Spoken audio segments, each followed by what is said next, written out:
बिस्मिल्लाहिर्रहमानिर्रहीम। अस्सलाम वालेकुम viewers, my name is Faiz Waheed. Viewers, PHP के लेक्चर स्टार्ट करते हैं और पीएचपी के लेक्चर्स में आपको वेलकम। अभी तक हमने HTML, CSS, बूटस्ट्रैप 4 और जावास्क्रिप्ट अभी तक जितने भी लेक्चर्स हो चुके हैं और जावास्क्रिप्ट के अभी मज़ीद कंटिन्यू हैं, बूटस्ट्रैप के भी कंटिन्यू हैं।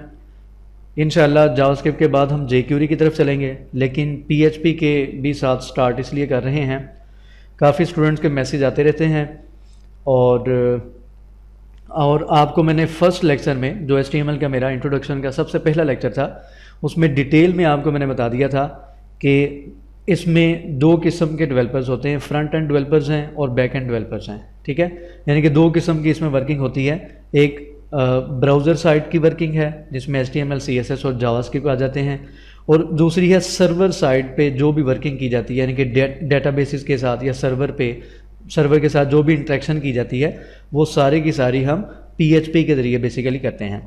तो आज के लेक्चर में थोड़ा सा इसका इंट्रोडक्शन देखेंगे और इंशाल्लाह फिर उसके बाद जैसे जैसे कोर्स कंटेंट चलता रहेगा और जो जो उसमें हमने करना है वो इंशाल्लाह इन डिटेल सारी चीज़ों को हम देखेंगे। तो फ़िलहाल यहाँ पे मैंने कोर्स आउटलाइन नहीं बनाई, उसकी रीज़न ये है कि इंशाल्लाह कोशिश मेरी होती है कि मैक्सिमम जितना मैं कवर कर सकूँ, कोई भी चीज़ स्किप ना हो तो वो कवर किया जाए, इसलिए कोर्स आउटलाइन मैंने इसकी भी नहीं बनाई। कोर्स आउटलाइन आप कोई भी PHP की बुक देखेंगे, डाउनलोड कर लेते हैं ऑनलाइन या कहीं से ले लेते हैं, आपको कंप्लीट कोर्स आउटलाइन तो मिल ही जाएगी। तो इसलिए वो कोर्स आउटलाइन बनाने की इतनी ज़रूरत नहीं है। तो इंशाल्लाह जैसे जैसे कोर्स कंटेंट आता जाएगा इंशाल्लाह मैं आपको डिटेल में सारा एक्सप्लेन करता जाऊँगा। तो फ़िलहाल हम आज के लेक्चर में थोड़ा सा इंट्रोडक्शन PHP का देखेंगे और उसके बाद वन बाय वन जैसे जैसे जो चीज़ आती जाएगी इंशाल्लाह डिटेल में कोई भी चीज़ हम छोड़ेंगे नहीं, स्किप नहीं करेंगे, इंशाल्लाह मैक्सिमम कवर करेंगे। और उम्मीद करूँगा कि आप लोग PHP के हवाले से भी बहुत सी नई चीज़ें इसमें सीखेंगे। और ये आप इस तरीके से कह सकते हैं कि अगर हम वेब डेवलपमेंट की बात करें तो PHP एक बहुत ही ज़्यादा इम्पोर्टेंस, वैसे तो HTML, CSS, जावास्क्रिप्ट अपनी अपनी जगह सारी इंपॉर्टेंस रखती हैं, लेकिन चूंकि ये सर्वर साइड लैंग्वेज है, सर्वर साइड इसमें सारा डेटाबेसिस से रिलेटेड हम काम करते हैं, इंटरेक्शन करते हैं, डायनेमिक कंटेंट जितना भी होता है। जैसे सिंपल मैं एग्जांपल देता हूँ, जैसे कि आप किसी भी वेबसाइट पे जाके फॉर्म फिल करते हैं। फॉर एग्जांपल हम अगर बात करते हैं फेसबुक की बात कर लें, वहाँ पर आप साइन अप का फॉर्म फिल करते हैं, वो फॉर्म का डाटा आप सबमिट कर देते हैं, तो वो डाटा कहाँ जाता है? डेटाबेस में जाता है। तो ये डाटा डेटाबेस में किस तरीके से जाएगा, और उसके बाद जब आप लॉगिन करते हैं तो लॉगिन के लिए आप वहाँ पे अपना ईमेल या यूज़र नेम और पासवर्ड आप राइट करते हैं, वो आप ठीक राइट करते हैं या आप गलत राइट करते हैं, वो मैच किया जाता है डेटाबेस में जहाँ पे भी आपने सबमिट किया होता है। तो ये काम किस तरीके से होता है? बेसिकली ये PHP के ज़रिए। इसके अलावा और भी बहुत सी चीज़ें हैं, डायनामिक जितना भी काम है इसी तरीके से। अगर आप आज के टाइम में तो आप बहुत सी वेबसाइट्स देखते हैं, ऑनलाइन शॉपिंग की वेबसाइट्स हैं कि आप अपना अकाउंट क्रिएट करते हैं, लॉगिन होने के बाद आप शॉपिंग करते हैं, शॉपिंग करने के बाद आप ऐड टू कार्ट यानी कि जितनी भी आइटम्स होती हैं वो सारा आपको कैलकुलेट करके जितना भी आपका टोटल बिल है वो भी बन जाता है और आप ऑनलाइन पेमेंट भी कर देते हैं। तो ये सारी की सारी चीज़ें किस तरीके से हो रही हैं? बेसिकली ये PHP के ज़रिए, या और इसके अलावा जो सर्वर साइड की लैंग्वेजेस हैं वो यूज़ की जाती हैं। तो PHP चूज़ करने के बहुत से मकासद हैं, वो इंशाल्लाह आपको नेक्स्ट में बताता हूँ कि PHP ही हमने क्यों चूज़ की है। इसके अलावा ASP.NET भी है, पाइथन भी है और रूबी ऑन रेल भी है, ठीक है, और भी लैंग्वेजेस हैं। तो PHP हमने PHP चूज़ की और इसी पे इंशाल्लाह हम काम करेंगे। तो अभी हम फ़िलहाल इसका इंट्रोडक्शन स्टार्ट करते हैं। इंट्रोडक्शन में कुछ स्लाइड्स मैंने यहाँ पे, स्लाइड्स तो मेरे पास काफ़ी ज़्यादा हैं, लेकिन कुछ हम फ़िलहाल देखते हैं जिनकी अभी हमें ज़रूरत है, बाकी टाइम के साथ साथ हम चीज़ें देखते जाएंगे। तो फ़िलहाल इंट्रोडक्शन में PHP started out as a small open source project that evolved as more and more people found out how useful it was। यानी कि एक स्मॉल सा ओपन सोर्स प्रोजेक्ट था, ठीक है, जब इसको लॉन्च किया गया या फाइंड किया गया। ओपन सोर्स प्रोजेक्ट से क्या मुराद होती है? ओपन सोर्स प्रोजेक्ट से मुराद है कि ऐसा प्रोजेक्ट या ऐसा सोर्स जो कि फ्रीली अवेलेबल है, ठीक है, आपको कोई पेमेंट नहीं करना पड़ती, फ्री है और हर किस्म के प्लेटफॉर्म पे वो वर्किंग करता है। विंडोज़ है, लिनक्स है, यूनिक्स है, कोई भी ऑपरेटिंग सिस्टम, कोई भी प्लेटफॉर्म है, एक तो वो फ्री है और दूसरा वो किसी भी प्लेटफॉर्म पे काम कर सकता है, तो उसको बोलते हैं ओपन सोर्स प्रोजेक्ट। नेक्स्ट है इसको इन्वेंट किसने किया था? Rasmus Lerdorf unleashed the first version of PHP way back in 1994। ठीक है, इसका जो फर्स्ट वर्जन था वो 1994 में रेस्मस लेडफोर्ड ने इन्वेंट किया था। और मज़ीद आप इसको सर्च करेंगे तो आपको इसके सारे वर्जन्स मिल जाएंगे कि अभी तक कौन कौन से वर्जन्स लॉन्च हो चुके हैं। लेटेस्ट मैं आपको बता दूंगा, अभी लेटेस्ट वर्जन 7 सीरीज़ में लॉन्च हुआ है अभी कुछ दिन पहले, वो इंशाल्लाह मैं आपको अभी दिखाता हूँ। नेक्स्ट है PHP is a recursive acronym for PHP hypertext preprocessor. अच्छा, पहले अगर आप इसकी थोड़ी सी इसका बैकग्राउंड पढ़ेंगे तो आपको पता चलेगा कि PHP स्टैंड फॉर पहले था पर्सनल होम पेज। ठीक है, उसके बाद इसको चेंज किया गया, अब इसको जो नाम दिया गया वो है हाइपरटेक्स्ट प्री प्रोसेसर। तो PHP स्टैंड फॉर हम ये कह सकते हैं कि ये हाइपरटेक्स्ट प्री प्रोसेसर है। नेक्स्ट पॉइंट है PHP is a server side scripting language that is embedded in HTML। अच्छा, यही पॉइंट अगर आप थोड़ा सा गौर करें तो जावास्क्रिप्ट में भी यही चीज़ हमने मेंशन की थी कि जो जावास्क्रिप्ट का स्क्रिप्ट था या जावास्क्रिप्ट का जो कोड था वो कहाँ पे एम्बेड किया जाता था? वो HTML के पेज में या HTML के टैग्स में, यानी कि HTML के पेज में ही एम्बेड किया जाता था। तो यही इधर यहाँ आप चीज़ देखेंगे कि जो PHP का कोड है ये भी सर्वर साइड स्क्रिप्टिंग तो है, यानी कि ये सर्वर के साथ डील करती है। PHP का जो स्क्रिप्ट है सर्वर के साथ डील करता है, लेकिन एम्बेड कहाँ किया जाता है, राइट कहाँ किया जाता है? वो HTML के पेज में ही राइट किया जाता है। नेक्स्ट है it is use to manage dynamic content, database, session tracking, even build entire e-commerce sites. बहुत से इसके फायदे हैं PHP के, कुछ एक दो पॉइंट्स यहाँ पे लिखे हैं। डायनेमिक कंटेंट ये बड़ी डिटेल में मैं जो फर्स्ट लेक्चर था उसमें मैंने एक्सप्लेन कर दिया था, और अभी भी मैंने फेसबुक का जो लॉगिन की एग्जांपल दी है वो बेसिकली डायनेमिक कंटेंट होता है, यानी कि जो स्टैटिक सेम नहीं रहता, चेंज होता रहता है। डायनामिकली हमें वेबसाइट रिस्पॉन्स करती है, उसको डायनामिक कंटेंट कहा जाता है।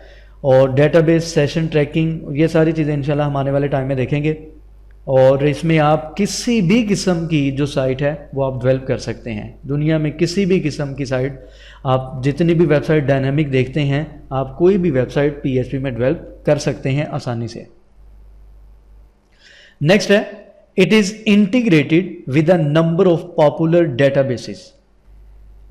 अब जाहिर बात है कि अगर हम PHP की बात कर रहे हैं तो हमें डेटाबेस की बात भी करना पड़ेगी, यानी कि जो PHP है ये सर्वर साइड स्क्रिप्टिंग लैंग्वेज है। इसका मतलब ये है कि सर्वर पे क्या होगा? डेटाबेस, ऑब्वियसली डेटाबेसेस क्रिएट करेंगे। तो कोई ना कोई, आपने अगर डेटाबेस का सब्जेक्ट पढ़ा हो या थोड़ा बहुत आपको आइडिया हो तो डेटाबेस का, तो कोई ना कोई डेटाबेस भी आपको यहाँ पे यूज़ करना पड़ेगी PHP के साथ। जो पॉपुलर डेटाबेसेस हैं उनमें आपने ओरेकल का नाम, मेरा ख्याल है कि ओरेकल का नाम तो सबने सुना होगा। ओरेकल का सॉफ्टवेयर भी होता है, ओरेकल कंप्लीट, उसमें आप डेटाबेस क्रिएट कर सकते हैं, मैनेज कर सकते हैं, पूरा डेटाबेस का एक मैनेजमेंट सिस्टम बना सकते हैं। तो यहाँ पे भी जब हम काम करते हैं वेब में तो हमें डेटाबेस बहुत ही ज़्यादा इम्पोर्टेंट पार्ट है वेब का, डेटाबेस क्रिएट करना या डेटाबेस को मैनेज करना, डेटाबेस बनाना। ठीक है, तो यहाँ पे हमें डेटाबेस हम कौन सी यूज़ करेंगे? उसमें आप डिफरेंट पॉपुलर डेटाबेसेस हैं जिनमें MySQL है, MySQL, और इसका जो अब PHP के साथ जो वर्जन यूज़ किया जाता है वो है MySQL i। ठीक है, हम भी उसी में काम करेंगे, MySQL i में। उसके अलावा PostgreSQL है, Oracle है, Sybase है, Informix है एंड Microsoft SQL सर्वर है। इसके अलावा और भी बहुत से डेटाबेसेस हो सकते हैं, लेकिन ये कुछ एग्जांपल्स हैं। हम यूज़ करेंगे MySQL i को यूज़ करेंगे क्योंकि जो PHP का लेटेस्ट वर्जन है वो उसके साथ कंपैटिबल है, MySQL के साथ वो एरर दे देता है। उसके बाद what can PHP do? PHP क्या क्या कर सकती है? कुछ पॉइंट्स यहाँ पे लिखे हैं, इसके अलावा और भी बहुत से पॉइंट्स आपको PHP के बारे में मिल जाएंगे, जिसमें है PHP can generate dynamic page content. Dynamic page content, मेरा ख्याल है जावास्क्रिप्ट के जब मैंने इंट्रोडक्शन का लेक्चर दिया था तो डायनेमिक पेज कंटेंट क्या होता है वो मैंने वहाँ पे डिटेल में बताया था। डायनेमिक से मुराद क्या, एक तो ये है कि फॉर एग्जांपल किसी भी वेबसाइट का जो पेज होता है अबाउट अस का, ठीक है, उस पर आपने जस्ट सिंपल टेक्स्ट राइट किया होता है, कोई भी विजिटर आता है, विजिट करता है साइट को, जस्ट उसको देख सकता है, ठीक है, वो स्टैटिक कंटेंट होता है, यानी कि चेंज नहीं हो सकता। डायनामिक कंटेंट से मुराद क्या है कि आप लॉगिन होते हैं, लॉगिन होने के बाद आप किसी और पेज पे जाते हैं, जैसे फेसबुक है, वहाँ पे आप बहुत सी चीज़ें डायनामिकली करते हैं। आप कोई पिक्चर अपलोड करते हैं, कोई पोस्ट करते हैं, वीडियो शेयर करते हैं, कमेंट करते हैं, ये सारी चीज़ें क्या हैं, ये डायनामिक कंटेंट बेसिकली होता है, ठीक है, जो सेम नहीं रहता, जो चेंज होता रहता है, तो बेसिकली इसको बोलते हैं डायनेमिक कंटेंट, पेज कंटेंट। तो ये आप पीएचपी के जरिए कर सकते हैं आसानी से। उसके अलावा क्या कर सकते हैं, PHP can create, open, read, right, delete and close files on the server, यानी कि सर्वर पे जो फाइल्स हैं उनको आप नई फाइल्स क्रिएट कर सकते हैं, ओपन कर सकते हैं, रीड कर सकते हैं, राइट कर सकते हैं, डिलीट कर सकते हैं, ये सारी चीज़ें कर सकते हैं। PHP can collect form data, जो फॉर्म का डाटा है आप फॉर्म फिल करते हैं, जैसे GML का रजिस्ट्रेशन फॉर्म है, Gmail का रजिस्ट्रेशन फॉर्म है, आप वो फॉर्म फिल करते हैं, आपका डाटा सबमिट कहाँ पे होता है, वो Gmail ने या गूगल ने एक डाटाबेस क्रिएट किया होगा, वहाँ पे आपका जो फॉर्म का डाटा है वो वहाँ पे जाके स्टोर हो जाता है। तो ये तो नॉर्मली आप देखते हैं कि डायनेमिक कंटेंट में फॉर्म का डाटा किस तरीके से सबमिट होता है, किस तरीके से वैलिडेट होता है, किस तरीके से उसको मैनेज किया जाता है। तो यही सिर्फ फॉर्म ही डायनामिक कंटेंट में नहीं आता, इसके अलावा बहुत सी कैलकुलेशंस आप वेबसाइट्स पे करते हैं, ठीक है, ऑनलाइन आपने कैलकुलेटर देखे होंगे, वो भी डायनामिक कंटेंट में आ जाता है। तो बहुत सी चीज़ें हो सकती हैं, ज़रूरी नहीं है कि आपने जस्ट फॉर्म का डाटा ही करना होता है। नेक्स्ट है PHP can send and receive cookies. Cookies क्या होती हैं, उनको किस तरीके से सेंड और रिसीव करते हैं, ये इंशाल्लाह हम जो कुकीज़ का कंप्लीट लेक्चर पढ़ेंगे उसमें हम डिटेल में ये सारी चीज़ें देखेंगे कि ब्राउज़र किस तरीके से आप जो भी सर्च करते हैं वो किस तरीके से कुकीज़ को क्रिएट करता है, किस तरीके से मैनेज करता है एंड सो ऑन। नेक्स्ट है PHP can add, delete, modify data in your database. आप डाटाबेस क्रिएट करते हैं, डाटाबेस में टेबल क्रिएट करते हैं और उसके बाद आप उसमें डाटा ऐड करते हैं, उसको एडिट कर सकते हैं, डिलीट कर सकते हैं, मॉडिफाई कर सकते हैं। ये सारी की सारी चीज़ें आप PHP के ज़रिए बआसानी कर सकते हैं, यानी कि डाटाबेस के साथ कंप्लीट इंटरेक्शन आप कर सकते हैं और कंप्लीट डाटाबेस को मैनेज कर सकते हैं। PHP can be use to control user access. जैसे हम लॉगिन की बात कर लेते हैं, यूज़र एक्सेस करता है किसी भी चीज़ को, इस चीज़ को भी PHP के ज़रिए आप कंट्रोल कर सकते हैं। PHP कैन इनक्रिप्ट डाटा, और आपका जो डाटा है मेन, आपको पता है किसी भी वेबसाइट की जो सिक्योरिटी है वो बहुत ज़्यादा इंपॉर्टेंस रखती है, तो आपके डाटा को इनक्रिप्ट करने की एबिलिटी भी PHP में है। अच्छा, सिक्योरिटी के हवाले से अगर हम बात करते हैं, थोड़ी सी मैं यहाँ पे एक चीज़ आपको एक्सप्लेन कर देता हूँ। सबसे पहली चीज़ कि आपके सामने एक वेबसाइट ओपन है और यहाँ पे आपको हेडिंग नज़र आ रही PHP की, तो ये बेसिकली php.net ऑफिशियल वेबसाइट है PHP की, ठीक है। तो सबसे बेस्ट तो यही है कि आपने अगर कोई भी चीज़ सर्च करनी है, कोई भी चीज़ देखनी है, कोई भी कंटेंट देखना है, कोई डॉक्यूमेंटेशन, सारी चीज़ें आपको यहाँ पे PHP की जो ऑफिशियल वेबसाइट है वहाँ पे आपको सारी चीज़ें मिल जाएंगी। और ये आपको यहाँ पे नज़र आ रहा है PHP 7.2.0 रिलीज्ड 13 नवंबर 2017, ठीक है, 30 नवंबर 2017, अभी कुछ दिन पहले ये PHP का जो लेटेस्ट वर्जन इस टाइम है 7.2.0 रिलीज़ किया गया है। इसके अलावा PHP के काफ़ी वर्जन्स हैं, आपको यहाँ पे ये कंप्लीट डिटेल मिल जाएगी, ठीक है। PHP 5 था, PHP 5 के जितने वर्जन्स हैं, उसके बाद 5 के बाद डायरेक्ट 7 PHP ने लॉन्च किया, 6 को स्किप कर दिया। उसके बारे में बहुत सी आपको स्टोरीज़, न्यूज़ आपको गूगल पे सर्च करेंगे मिल जाएंगी। वो हमारा मकसद नहीं है कि वो क्या था, किस तरीके से उन्होंने क्यों नहीं किया। तो यहाँ से आप PHP का लेटेस्ट वर्जन डाउनलोड भी कर सकते हैं, कंप्लीट डॉक्यूमेंटेशन भी आप PHP की पढ़ सकते हैं, ठीक है। यहाँ पे कंप्लीट मैनुअल आपको मिल जाएंगे, डॉक्यूमेंटेशन फॉर PHP 4, ठीक है। यहाँ पे मैं जो बताने लगा था वो ये था कि अगर मैं यहाँ पे व्यू पेज सोर्स करता हूँ, ठीक है, ये व्यू पेज सोर्स करता हूँ, आप किसी भी वेबसाइट का अगर सोर्स देखेंगे तो आपको यहाँ पे HTML के सारे टैग्स नज़र आ रहे हैं जो कि इस वेब पेज पे यूज़ हुए हैं, ठीक है। HTML के टैग नज़र आएंगे, जावास्क्रिप्ट का आपको स्क्रिप्ट भी नज़र आ जाएगा, लेकिन आपको पूरे वेब पेज पे कहीं पे भी PHP का वर्ड या PHP का स्क्रिप्ट नज़र नहीं आएगा, ठीक है। तो हम ये कह सकते हैं कि इस तरीके से भी PHP बहुत ज़्यादा सिक्योर है, सिक्योरिटी भी देती है। और PHP में आपने जो भी, हालांकि इन टैग्स के दरमियान ही कहीं ना कहीं PHP का स्क्रिप्ट, PHP का कोड एग्जीक्यूट या रन हो रहा है, लेकिन आपको वहाँ यहाँ पे नज़र नहीं आएगा। तो ये भी एक PHP की खासियत आप कह सकते हैं। नेक्स्ट चलते हैं, वाई PHP ही क्यों यूज़ करेंगे। कुछ पॉइंट्स यहाँ पे लिखे हैं, कुछ एक दो मैं मज़ीद बता दूंगा। First of all, PHP runs on various platforms, Windows, Linux, Unix, Mac, OS X etcetera. ये मैंने पहले भी स्टार्ट में भी आपको बताया था कि PHP ओपन सोर्स प्रोजेक्ट है, ठीक है। यानी कि ये प्लेटफॉर्म डिपेंडेंट नहीं है कि ये जी विंडोज़ पे ही काम करेगी इसके अलावा, या लिनक्स पे ही काम करेगी इसके अलावा कहीं पे काम नहीं करेगी। तो ऐसा नहीं है, ये ओपन सोर्स है, किसी भी प्लेटफॉर्म पे ये बिल्कुल कंप्लीट परफेक्ट वर्किंग करती है। और दूसरा फिर मैंने आपको बताया था ये टोटली फ्री है, आप इसको फ्रीली डाउनलोड कर सकते हैं और फ्रीली 100% परफेक्टली आप इसको यूज़ कर सकते हैं। कोई भी चीज़ इसमें ये नहीं है कि आपको उसके लिए पे करना पड़ता है। तो ये इस वजह से इसको पहला पॉइंट तो ये इस वजह से हमने चूज़ किया। उसके बाद नेक्स्ट क्या है, PHP is compatible with almost all servers used today, Apache, IIS etcetera. तो जितने भी ऑलमोस्ट सर्वर्स यूज़ किए जाते हैं, क्योंकि PHP सर्वर साइड स्क्रिप्टिंग है, तो ज़ाहिरी बात है हमें PHP में जब काम करना है तो हमारे पास सर्वर भी होना चाहिए, ठीक है। उसके बगैर PHP का कोड एग्जीक्यूट नहीं होगा, तो हमें सर्वर की भी ज़रूरत पड़ेगी।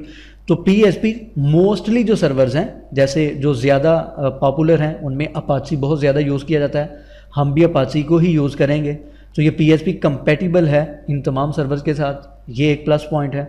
उसके बाद है PHP supports a wide range of databases.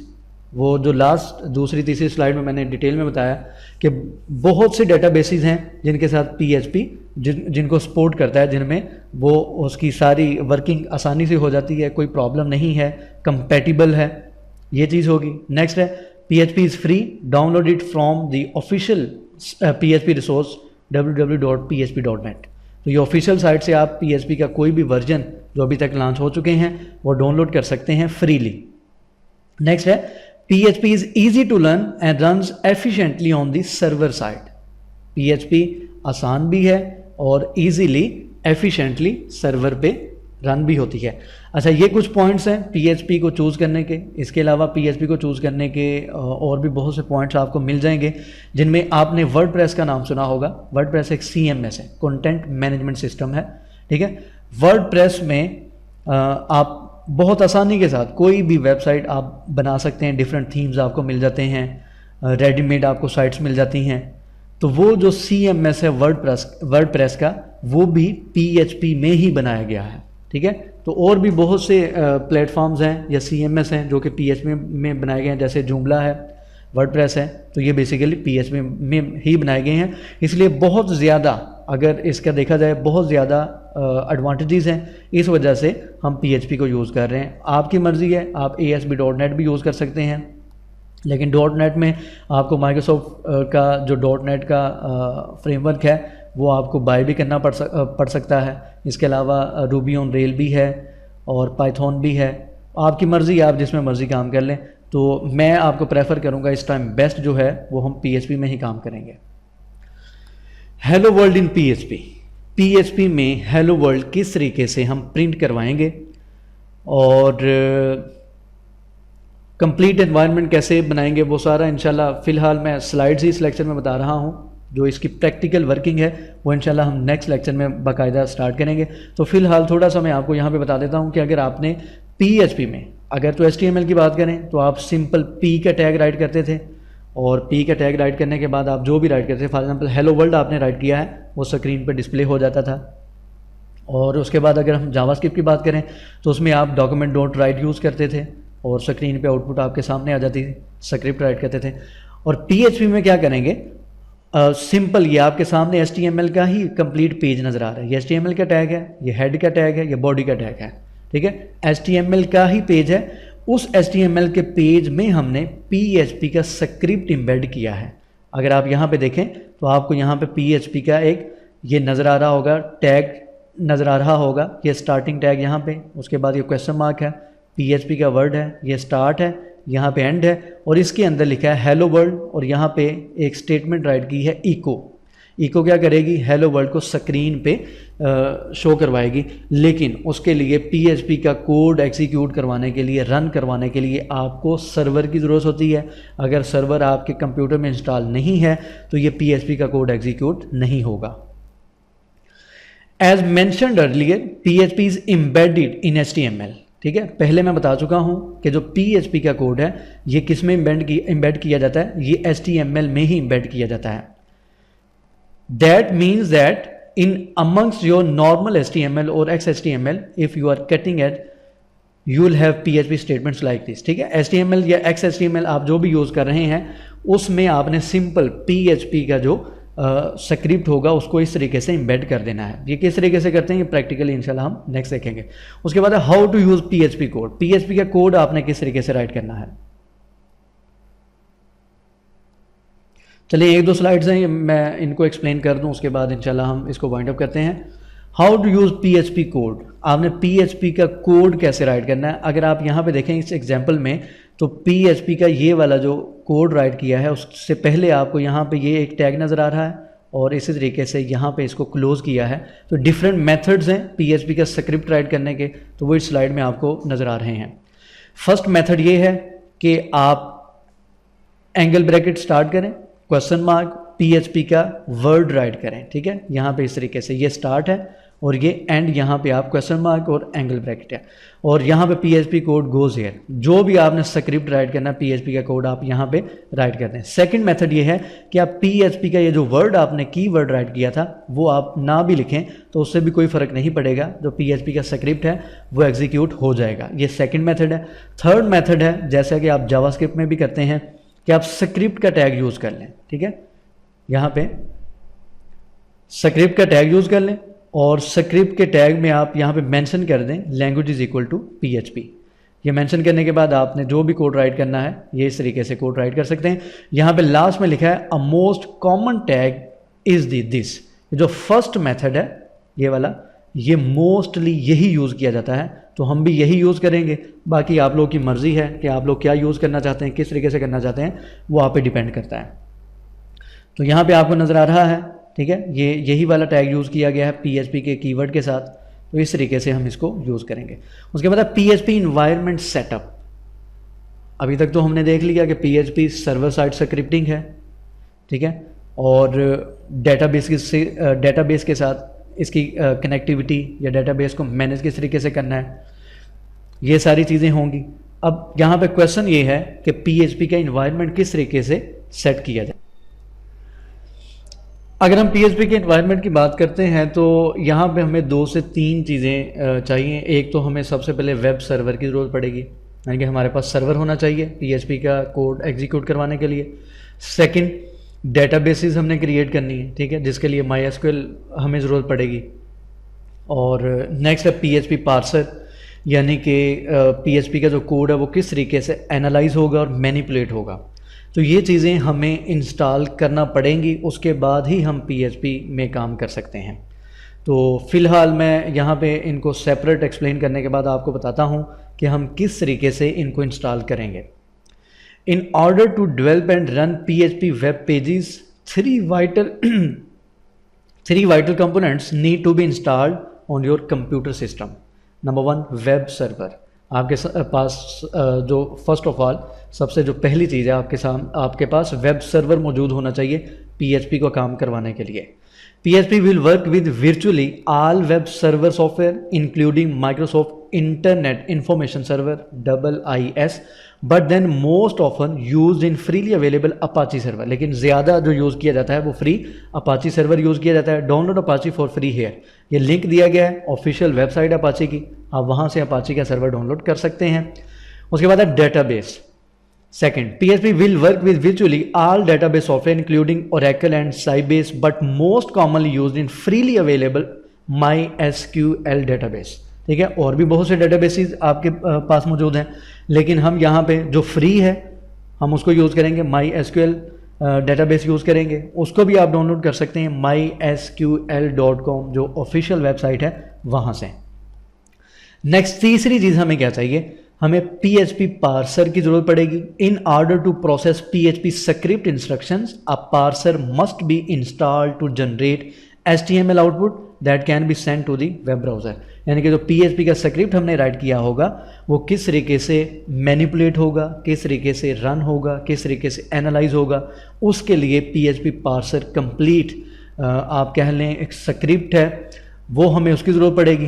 तो ये सारी की सारी चीज़ें अलग अलग अगर हम डाउनलोड करेंगे तो ये थोड़ा सा मुश्किल हो जाएगा। तो इसके लिए हमारे पास मुख्तलिफ पैकेजेस मौजूद हैं। आपने नाम सुना होगा, वैम्प और जैम का नाम सुना होगा। तो हम क्या करेंगे, हम उनमें से कोई पैकेज यूज़ करेंगे। जब हम उनमें से कोई भी पैकेज इंस्टॉल करेंगे तो ये सारी की सारी चीज़ें जो हमें सर्वर की ज़रूरत पड़ती है, डेटाबेस की ज़रूरत पड़ती है, PHP पार्सर की ज़रूरत पड़ती है, वो सारी चीज़ें हमें वहाँ से मिल जाएंगी। उसकी इंस्टॉलेशन किस तरीके से करते हैं और PHP का कोड किस तरीके से राइट करेंगे, इंशाल्लाह इनको हम आने वाले लेक्चर में डिटेल में देखेंगे। 1 बाय 1 सारी चीज़ें एक्सप्लेन करेंगे। और वैम्प यूज़ करना है या जैम्प यूज़ करना है, क्यों करना है, ये भी इंशाल्लाह मैं आपको आने वाले लेक्चर में बताऊंगा। तो फ़िलहाल मैं इसको आज के लेक्चर को यहाँ पे वाइंड अप करता हूँ। उम्मीद करता हूँ कि PHP का कॉन्सेप्ट जिनके लिए नया है उनको अच्छे तरीके से समझ आई होगी कि इंट्रोडक्शन जो हमने देखा है और PHP का इन्वायरमेंट, PHP को यूज़ करने का मकसद क्या है, ये सारी चीज़ें इंशाल्लाह इसको हम प्रैक्टिकली देखेंगे आने वाले लेक्चर्स में। तो फ़िलहाल मैं इसको यहाँ पे वाइंड अप करता हूँ। किसी भी किस्म का कोई भी क्वेश्चन हो, कोई भी क्यूरी हो तो आप पूछ सकते हैं, वीडियो के नीचे कमेंट कर दें या फेसबुक जो पेज है वहाँ पे आप मुझे मैसेज कर सकते हैं और फीडबैक अपना लाजमी दिया करें। यूट्यूब के चैनल जिन्होंने अभी तक सब्सक्राइब नहीं किया वो सब्सक्राइब करें और दुआ में खुसूसियात रखा करें। अल्लाह हाफ़िज़ नासिर।